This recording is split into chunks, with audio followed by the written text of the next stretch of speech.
ఒకరోజు ఒక గెద్ద ఒక పామును పట్టుకుని ఇలా తీసుకుంటూ వెళ్తుంది.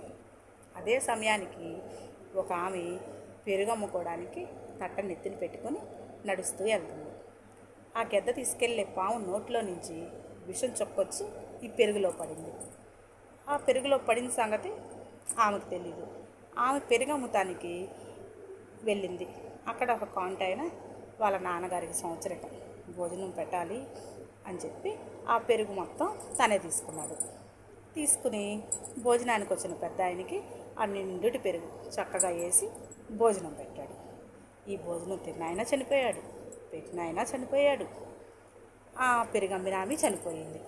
ఆ గెద్ద పాము కూడా చనిపోయింది. వీళ్ళందరూ ఎక్కడికి వెళ్ళారు? యమలోకానికి వెళ్ళారు. అక్కడ యమధర్మరాజు ఇది కారణం, ఈయన పిండం పెట్టిన అతను తండ్రికి భోజనం పెట్టిన అతను ఇతని వల్ల ఇతను చనిపోయాడు కాబట్టి ఇతనే ఈ శిక్ష అంతా అనుభవించాలి అని చిత్రగుప్తుడు రాస్తాడు. రాస్తే ఆయన అంటాడు, అయ్యో స్వామి, నేను చేసిన తప్పేంటి?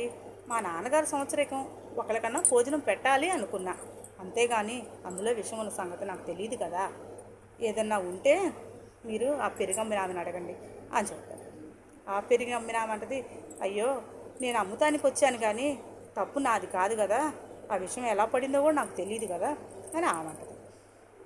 మరి నువ్వు మూత ఎందుకు వేసుకురాలేదు అని చిత్రగుప్తుడు ఆమెను అడుగుతాడు.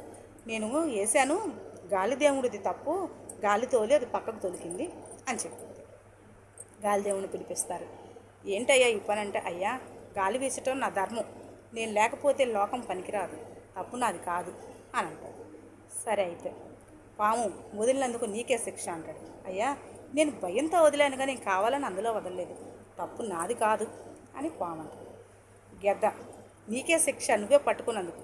అయ్యా ఏదైనా పక్షిని అలా పట్టుకోవటం నా సహజ ధర్మం, అంతేగాని ఆ తప్పు నాకెందుకు వేస్తావు అని అంటాడు. అప్పుడు యమధర్మరాజు గారి తీర్పు, ఈ తప్పు ఒకరిది కాదు అందరిది కాబట్టి అందరికీ సమానంగా శిక్ష అయ్యింది కాక అని అందరికీ సమానంగా ఇస్తారు. దీన్ని బట్టి ఏమర్థమైంది? అరే మనకు కూడా ఏమీ తెలియకుండా వాడు వచ్చేసారు, ఇది ఇచ్చేసింది అని అన్ని మాటలు మాట్లాడుకోకూడదు. మన విషయంలోనైనా పక్క వాళ్ళ విషయంలో అయినా అక్కడ ఏం జరిగింది అనేది మనకెవ్వరికీ తెలియదు. అందుకని దాన్ని బట్టి ఆలోచించి మాట్లాడాలి. ఏమంటారు?